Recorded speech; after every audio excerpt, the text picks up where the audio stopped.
যারা জানে এই যে জুলাই ঘোষণা হচ্ছে এইটার আসলে কোনো ধরনের বাস্তব কোনো ভিত্তি নেই। এর আগে ৩ জোটের রূপরেখা হয়েছিল এবং বিভিন্ন সময় যখন 111 এসেছিল বা অন্যান্য কেয়ারটেকার গভর্নমেন্ট এসেছিল তখন এই ধরনের সুন্দর সুন্দর কথা দিয়ে অনেক সুন্দর সুন্দর পরিকল্পনা সংস্কার প্রস্তাব আমরা করে থাকি।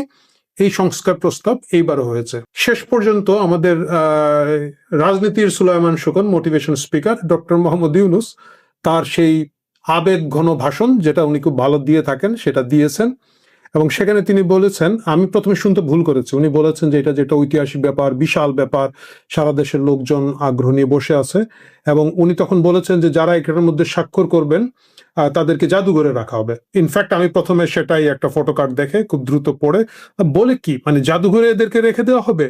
জিনিসটা আপনারা কল্পনা করুন, মানে বড় বড় বয়ামের মধ্যে কি বলে এটাকে ফরমালিন ঢুকিয়ে এখানের মধ্যে যারা স্বাক্ষর করেছে তাদেরকে রেখে দেওয়া হবে। কি ভয়াবহ চিন্তা আমি প্রথমে করেছি যে একটা বয়ামের মধ্যে দেখা যাচ্ছে যে জুনায়েদ সাকি, একটা বয়ামের মধ্যে দেখা যাচ্ছে আমাদের মান্না ভাই বসে আছেন, তারপরে ধরেন আরেকটা বয়ামের মধ্যে নাহিদকে ঢুকানোর চেষ্টা করা হচ্ছে, ভুড়ির কারণে ওকে ঢুকানো যাচ্ছে না, চাপিয়ে চাপিয়ে ঢুকানো হচ্ছে এবং চারদিকে ছলকে ছলকে ফরমালিন পড়ে যাচ্ছে। এই যে দৃশ্যকল্প চিন্তা করে আমি আটকে উঠেছিলাম। পরবর্তীতে শুনলাম যে না, যদিও ডক্টর মোহাম্মদ ইউনূস সবকিছুকে জাদুঘরে পাঠিয়ে দেওয়ার ব্যাপারে খুবই এক ধরনের জাদুঘর সম্রাট বলা যেতে পারে, দারিদ্রকে জাদুঘরে পাঠিয়ে দেওয়ার গল্প বলে বলে ওনার জীবনী উনি অনেক কিছু অর্জন করে ফেলেছেন। এখানেও তিনি বলেছেন জাদুঘরের কথা, বাট ওইখানে আমি আপনি নিশ্চিত হতে পারি যে যারা স্বাক্ষর করবেন তাদেরকে জাদুঘরে রাখা হবে না, তাদের কলমটা এবং তাদের ছবিটা জাদুঘরে রাখা হবে। ভাগ্য ভালো এখনো বলেন নাই যে এই জিনিসগুলো ওনারা চিড়িয়াখানায় রাখবেন। কেউ যদি ডক্টর মোহাম্মদ ইউনূসকে এই বুদ্ধিটা দেন তিনি হয়তো ভবিষ্যতে বলবেন যে জিনিসগুলো চিড়িয়াখানায় রাখা হবে, মিরপুরে গ্রামীণ ব্যাংক থেকে 10 টাকা রিক্সা ভাড়া 20 টাকা রিক্সা ভাড়া দিয়ে ওখানে গিয়ে সবাই দেখতে পাবেন।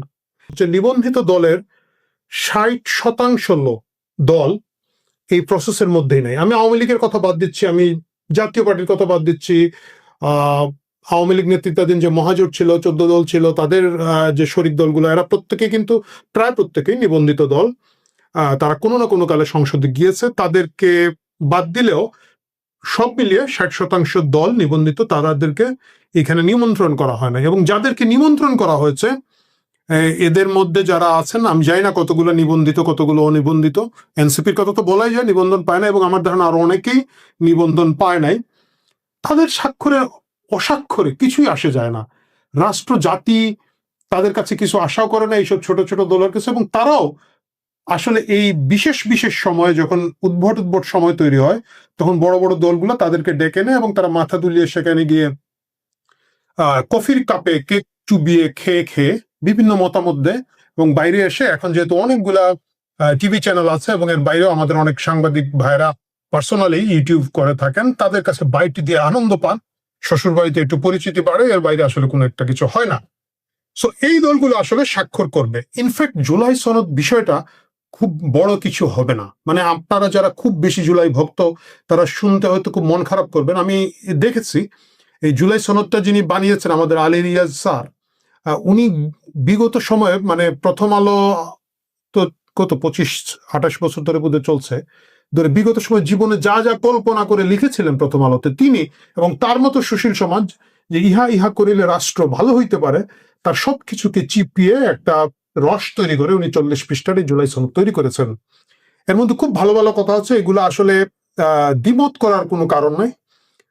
যদিও আমি দেখলাম যে কোথাও কোথাও বলা হচ্ছে যে নমিনেশন দিতে হবে 5%, 5% নারীকে রাখতে হবে, রাষ্ট্রপতি নির্বাচনের কিছু প্রস্তুতি নিয়ে অনেক বিতং করেছে এবং রাষ্ট্রপতিকে পাওয়ার ব্যালেন্সের নামে কিছু জিনিস এনেছেন যে রাষ্ট্রপতি অমুক অমুক পদে নিয়োগ দিতে পারবেন, তার সুপারিশ লাগবে না। যেমন ধরেন খুব সম্ভবত প্রধান বিচারপতি, নির্বাচন কমিশনার, তথ্য কমিশনার এবং আরো কিছু পদ আছে, রাষ্ট্রপতি যে কাউকে নিয়ে দিতে পারবেন।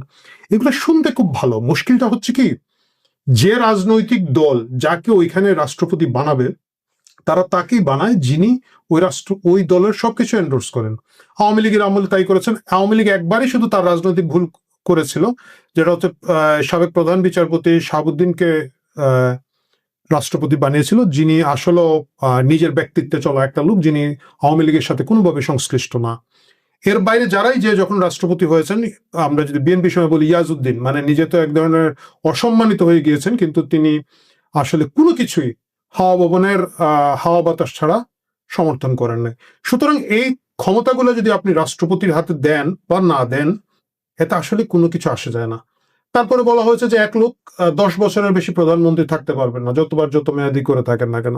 এটাও আসলে খুব ব্যবহার মানে বাস্তবায়নযোগ্য বিষয় নয়। বাস্তবায়নযোগ্য বিষয় নয়, ধরেন আমরা যদি ধরি যে আওয়ামী লীগ অথবা বিএনপি, শেখ পরিবার অথবা জিয়া পরিবার থেকেই প্রধানমন্ত্রী সাধারণত হয়ে থাকেন, তারা একজনের পর আরেকজন হবেন, তাদের পরিবারের একজনের 10 বছর শেষ হবে, তারেক রহমানের শেষ হবে, তারপরে হয়তো উনি বলবেন যে না ঠিক আছে, আমরাই বলবো যে তারেক রহমানের স্ত্রীকে করে দেন এখন প্রধানমন্ত্রী, আপনি রেস্ট নেন, উনি আরো 10 বছর, ততক্ষণে তারেক রহমানের সন্তানরা বড় হয়ে যাবেন, তারা আরো 10 বছর।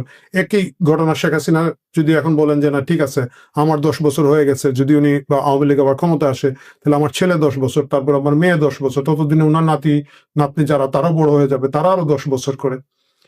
এই সিস্টেমগুলা আসলে দেখতে শুনতে খুবই সুন্দর, বাস্তবায়নের ক্ষেত্রে এগুলা খুব একটা গুরুত্বপূর্ণ কিছু হবে না।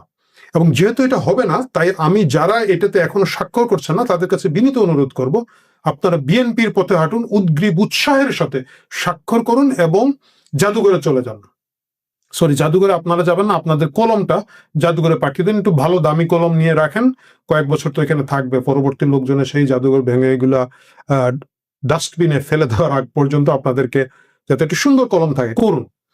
কেন এটা স্বাক্ষর করবেন এটা বলি। প্রথম কথা বলছি, এটাতে আসলে কিছু আসে যায় না, কিন্তু স্বাক্ষর এই কারণে আপনারা করবেন, এই যে আপনাদের যে এক ধরনের নিত্য নতুন নাটক, এটা দেশকে পিছিয়ে দিচ্ছে। দেশের অর্থনীতির অবস্থা আসলেও খারাপ।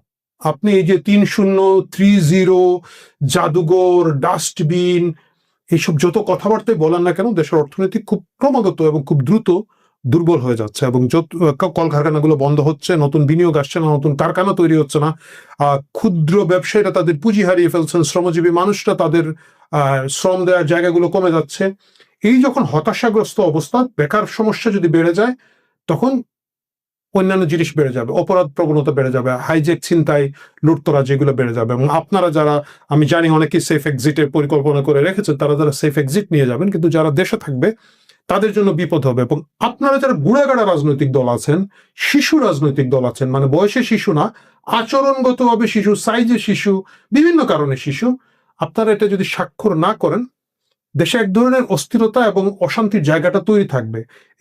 মানে এই অশান্তি এবং অস্থিরতার ভেতর দিয়ে তৃতীয় পক্ষ, আমাদের যাদেরকে বলি, চতুর্থ পক্ষ, পঞ্চম পক্ষ, ষষ্ঠ পক্ষ, আরো অনেকগুলো পক্ষ একজন সুযোগটা পাবে। এই সুযোগটা আর এই দেশটাকে দিয়ে না। আপনারা এনাফ মুরগি সালম দিয়ে ভাত খেয়েছেন, আরো কিছুদিন খান। আলী রিয়াজ সাহেবের কমিটির মেয়াদ বাড়িয়ে দিয়েছে ডক্টর ইউনূস, কারণ উনি খুবই স্মার্ট একটা লোক, চালাক। সে বুঝেছে যে এটা স্বাক্ষর করার পরে এই বাকি পলিটিক্যাল দলগুলো চিন্তা করছে যে যমুনায় গিয়ে আমরা ভাত খাবো না, কফিতে চুবিয়ে খেক খাবো না, খেক খাওয়ার জন্য তো তাদের একটা হতাশা আছে। সুতরাং উনি কমিটি বাড়িয়ে দিয়েছে, আপনারা মিটিং যা ইচ্ছা করুন, স্বাক্ষর করুন, এই যন্ত্রণা থেকে আপনারা মুক্তি পান, আমাদেরকে মুক্তি দেন। প্রিয় দর্শক, আসুন আমি আপনি সকলে এই শুক্রবারে যখন ভিডিওটি দেখছেন, মহান আল্লাহর কাছে দরবারে দুহাত তুলে দোয়া করি, এই যন্ত্রণা থেকে, এই তামসা থেকে, এই নাটক থেকে আল্লাহ আপনাদেরকে এবং আমাদেরকে হেফাজত করুন। এবং মূল কথা হচ্ছে, যাদের হাতে দেশটা পড়েছে তাদের হাত থেকে গোটা দেশকে, বাঙালির ইতিহাসকে হেফাজত করুন।